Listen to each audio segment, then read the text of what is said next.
កុំចោលម៉ែណាកូនពិភពលោកនេះធំធេងក្រៃលែងណាស់តែបែរជាតូចចង្អៀតសម្រាប់ម៉ែទៅវិញពេលវេលានៃការឈឺចាប់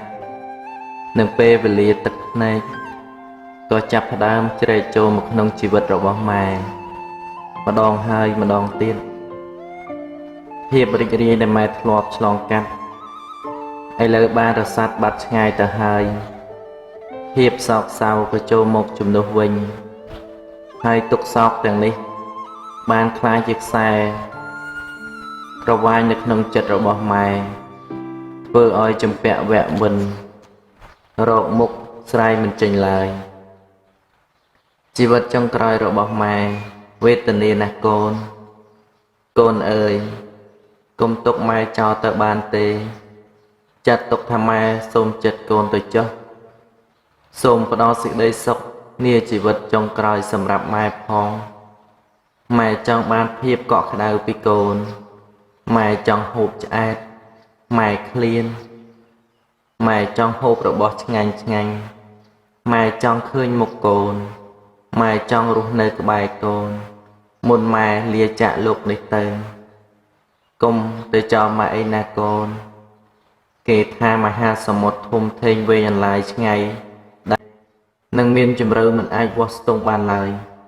តែទំហំនៃសេចក្តីទុក្ខនៅក្នុងជីវិតរបស់ម៉ែដែលកូនផ្ដល់ឲ្យពេលខ្លះធំធេងជាងមហាសមុទ្រទៅទៀតភាពឈឺផ្សានៅក្នុងបេះដូងម៉ែបានคล้ายទៅជាជំងឺដែលគ្មានថ្នាំព្យាបាលឡើយ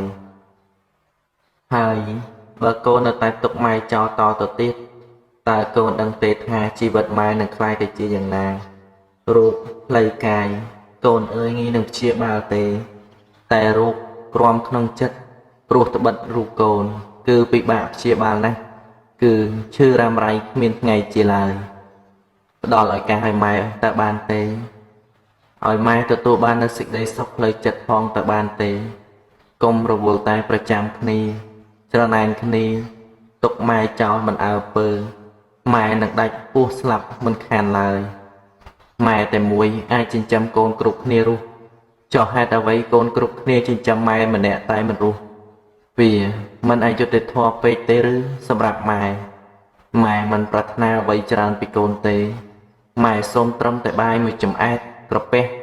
មុនពេលដែលស្លាប់ប៉ុណ្ណោះគឺគ្រប់គ្រាន់សម្រាប់ម៉ែទៅហើយម៉ែហេវម៉ែហត់ម៉ែក្រម៉ែអត់ម៉ែខ្សត់ណាស់កូន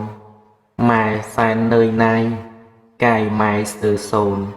ចង់ជួបជុំកូនមុនម៉ែឃ្លាតឆ្ងាយម៉ែគ្រុនរងាឈឺពុំសូវជាជរារូបកាយម៉ែឃ្លានខ្លាំងណាស់ស្រែកទឹកឃ្លានបាយម៉ែទុកឥតសាយម្ដាយត្រូវការកូនអើយម៉ែចាស់រងាខ្លាំងណាស់ម្ចាស់ថ្លៃមានស្នួនរាល់ថ្ងៃល្ងាចព្រឹកអង្គុយនឹកកូនមិនដេចស្ងាត់បាត់សូនកូននៅទីណា